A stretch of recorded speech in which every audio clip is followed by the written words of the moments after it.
প্রভু যীশু খ্রিস্ট তার জীবন ও শিক্ষা দিয়ে আমাদের দেখিয়েছেন কিভাবে আমরা ভয়ের মধ্যে সাহস ধরে রাখতে পারি আর ঈশ্বরের ওপর বিশ্বাস রেখে সামনের দিকে এগিয়ে যেতে পারি।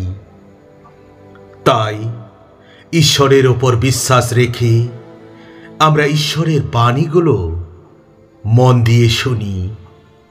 যেসাইও 41 অধ্যায়ের 10 পদে বলা হয়েছে, চিন্তিত হইও না, আমি তোমার সঙ্গে আছি, ভীত হবে না, আমি তোমার ঈশ্বর, আমি তোমাকে শক্তিশালী করব, আমি তোমাকে সাহায্য করব, আমি প্রভু তোমার ঈশ্বর, তোমার ডান হাত ধরে আমি আছি।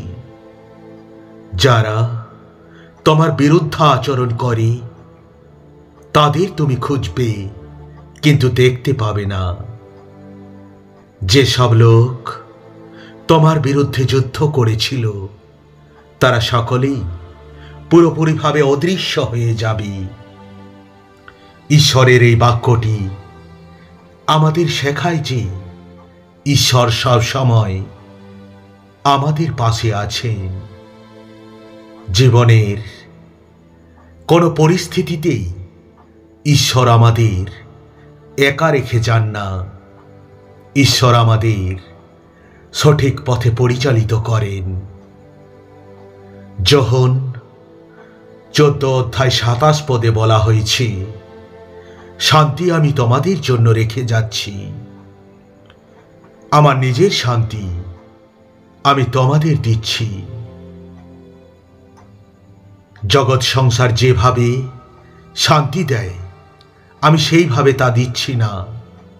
তোমাদের অন্তর উদ্বিগ্ন অথবা শঙ্কিত না হোক। ঈশ্বরের দেওয়া এই শান্তি আমাদের ভয়ের মধ্যে সাহসী হতে সাহায্য করে। ঈশ্বরের দেখানো শান্তির পথে চললে আমরা আমাদের ভয়কে জয় করতে পারি। তাই ঈশ্বরের শান্তি আমাদের মনকে স্বস্তি দেয় এবং আমাদের সাহসকে দৃঢ় করে। গীতসংহিতা 56 অধ্যায়ের 3 পদে বলা হয়েছে, যখন আমি ভীত হয়ে পড়ি তখন আপনাতে আমার বিশ্বাস স্থাপন করি। আমি ঈশ্বরে বিশ্বাস করি, তাই আমি ভয় পাই না। মানুষ আমার কি করবে? আমার প্রতি ঈশ্বরের শপথের জন্য আমি তার প্রশংসা করি। যখন আমাদের মনে ভয় আসে তখন আমাদের উচিত আমাদের বিশ্বাসকে দৃঢ় করা। ঈশ্বরের ওপর বিশ্বাস রেখে আমরা সাহসী হতে পারি এবং ভয়ের সম্মুখীন হতে পারি।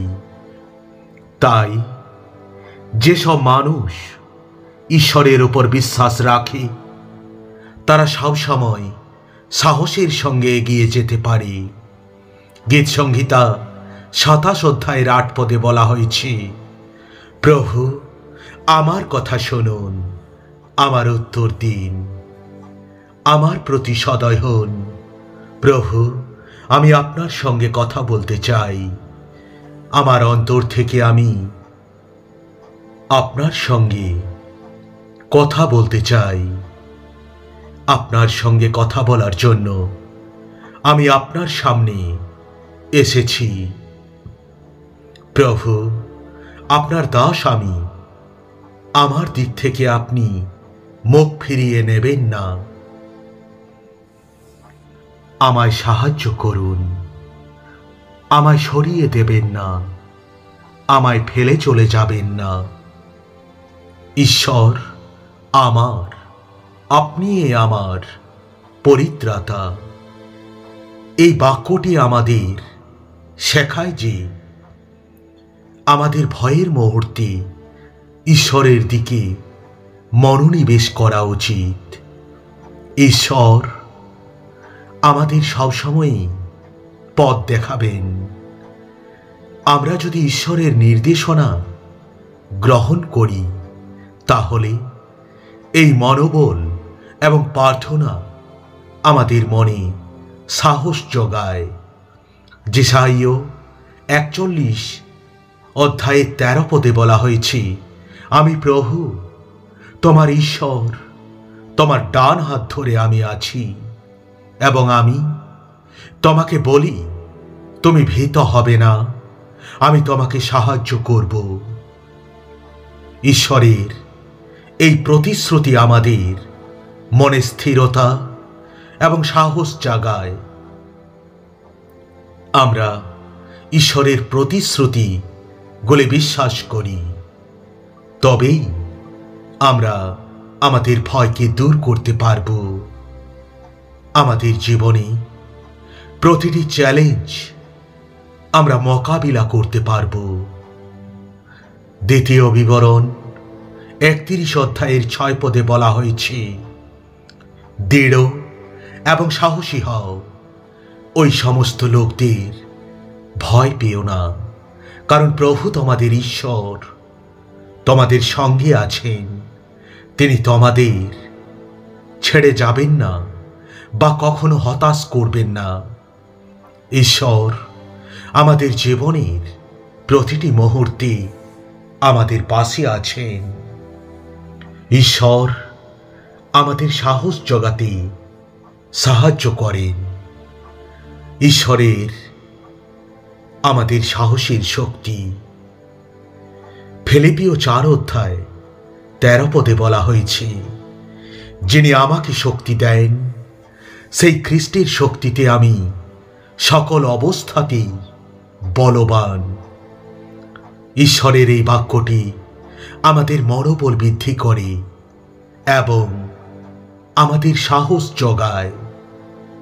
যখন আমরা ঈশ্বরের শক্তিতে ভরসা করি, তখন আমরা জীবনের যে কোনো পরিস্থিতিতে সাহসী হতে পারি। মার্ক 9 অধ্যায়ের 23 পদে বলা হয়েছে, যিশু তাকে বললেন, কি বললে? যদি পারেন, যে বিশ্বাস করে তার পক্ষে সবই সম্ভব। বিশ্বাস আমাদের শক্তি দেয়, আমাদের সাহসের মধ্য দিয়ে আমাদের এগিয়ে নিয়ে যেতে সাহায্য করে। ঈশ্বর যেহেতু আমাদের সাহস যোগান, তাই ভয়ের মধ্যে সাহস ধরে রাখলে আমরা সফলতা অর্জন করতে পারি।